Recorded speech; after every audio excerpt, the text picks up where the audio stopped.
sadhu has performed it, but in his presence it has happened. So do you believe in these things?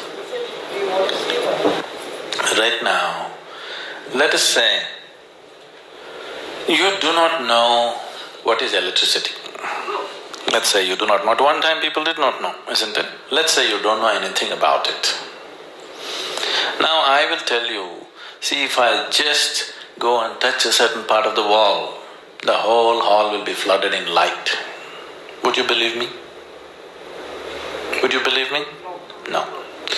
Now I just go and touch it, and suddenly the whole hall is flooded with light.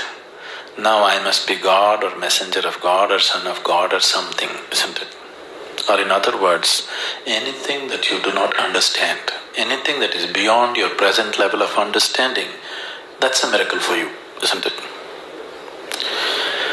Now, we are always looking for miracles. I can perform a miracle if you want right now. See, this bottle, whichever way I throw it, it'll only come down. Why are you laughing?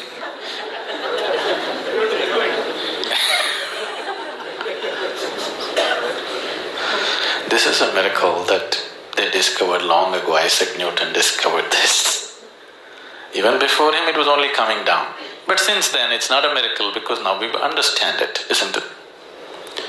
If you do not understand the miracle of life, is there a miracle? There are two ways of looking at it. One way is, if you look at it, everything, every cell in your body, every atom is a miracle, isn't it? The way it's happening.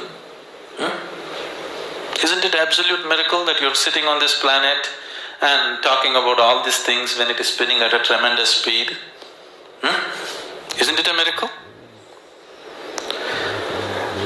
Isn't it a miracle that from two simple cells you become all this, now you can question so much the very process of life? Isn't it a miracle? So, one way of looking at it is, whole process of life, every bit of it is a miracle. Another way of looking at it is, nothing is a miracle. Everything has a basis to it. Everything in the physical realm is happening between cause and effect. Whenever you don't understand the cause of it, when you just see the effect instead of knowing the cause, you think it's a miracle. But all physical reality is happening between cause and effect. Is that so? So these are two ways to view it. One way, the way of the science is nothing is a miracle, everything has an explanation, everything has a basis. The way of the mystical is everything is a miracle, but they are not different. They're same. We are talking in terms of science because the strongest aspect in you right now is the logic, isn't it? Isn't it so? If you try to discard your logic and try to be mystical, you will not be truthful to yourself. You will have to tell many lies to yourself, but still something within you will keep on bothering you with questions. Your mind has evolved to a point, your intellect has evolved to a point where you cannot avoid questioning, isn't it? When it's like this, it's better approach everything scientifically, logically. Otherwise, your mind will bother you. Today you may tell yourself, no, it's all God's work.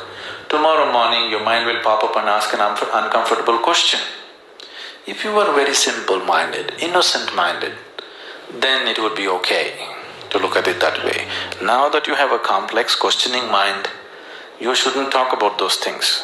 You look at everything, that whatever happens, there must be a basis to it. I can do many things that you cannot do. You would think it's a miracle.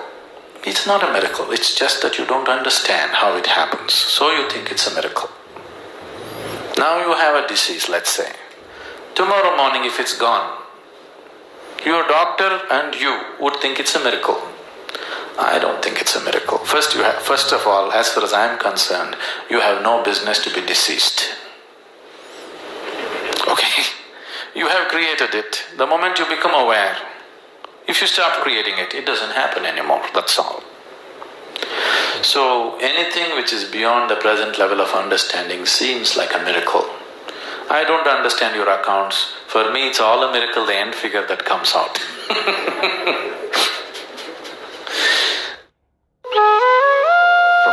Sadhguru, visit www.ishafoundation.org.